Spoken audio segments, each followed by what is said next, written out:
Assalamualaikum warahmatullahi wabarakatuh. Hello student, good morning. How are you today? I hope you are in a good condition. Okay, because this is the first meeting for us, so I would like to introduce myself. My name is Sri Astuti SPDM Hum. You can call me Mentuti.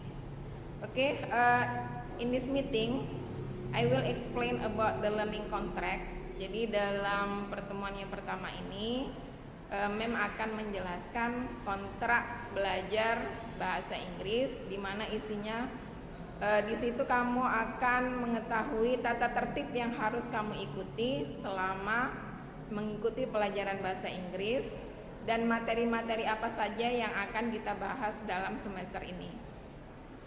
Sebelum Mem jelaskan mengenai kontrak pembelajaran, Mem ingin give information for you. Jadi sebelum kita melakukan kegiatan pembelajaran, kita ada kegiatan literasi.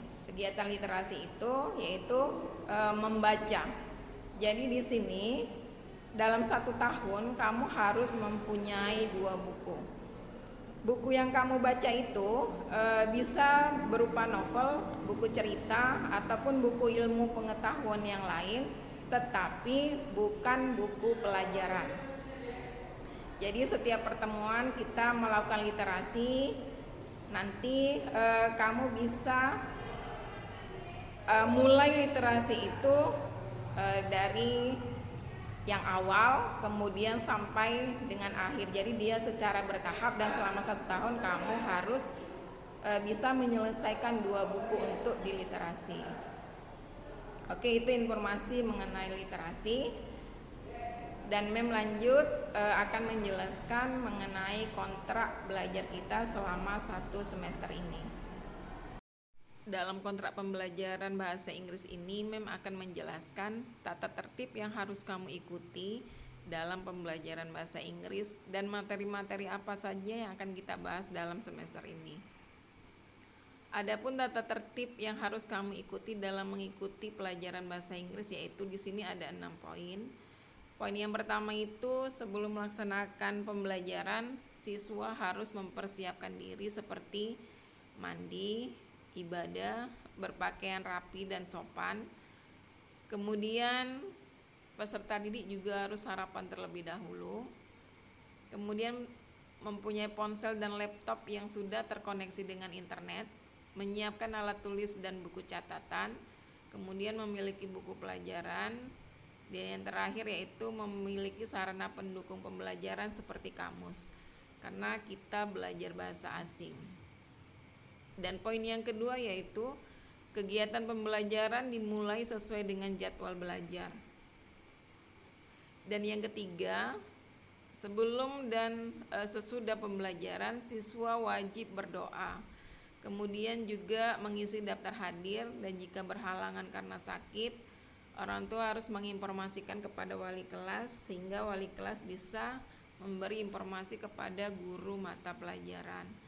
Dan poin yang keempat yaitu peserta didik wajib mengikuti seluruh proses pembelajaran daring dan wajib menyelesaikan tugas yang diberikan guru dan mengumpulkan sesuai dengan waktu yang sudah ditetapkan.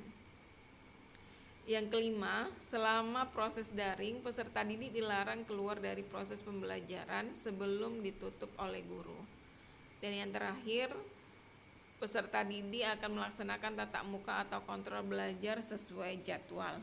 Karena di masa pandemi ini kita menggunakan blended learning, yaitu belajar secara daring maupun tatap muka.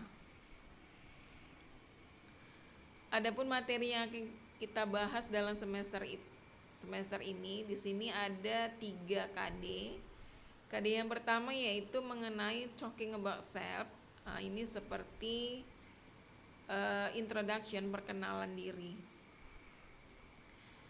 Dan yang kedua, di sini ada KD 32 mengenai congratulating and complimenting others, yaitu ucapan selamat dan memberi pujian kepada orang lain.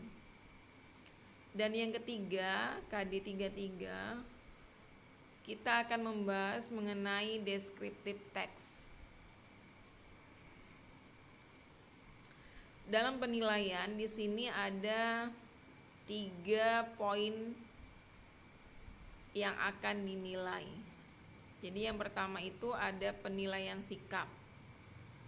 Sikap itu meliputi bertakwa kepada Tuhan Yang Maha Esa, kemudian kamu juga harus bersikap disiplin, jujur, dan bertanggung jawab. Kemudian poin yang kedua yaitu pengetahuan. Nah, di sini untuk pengetahuan bisa dilihat dari tes lisan dan tulisan dan juga penugasan yang diberikan oleh guru. Kemudian yang ketiga ada keterampilan, yaitu berupa praktek, portofolio, dan proyek. Jadi 3 kriteria penilaian ini harus kamu ikuti. I think that's all of my explanation, dan Mem harap dengan adanya kontrak pembelajaran ini kamu bisa lebih siap untuk mengikuti pelajaran bahasa Inggris, karena materi-materi yang akan kita bahas dalam semester ini sudah kamu ketahui. Jadilah siswa yang disiplin dan bijaksana sehingga kamu bisa mengikuti pembelajaran dengan baik. At last, thank you for your attention and keep your health. Assalamualaikum warahmatullahi wabarakatuh.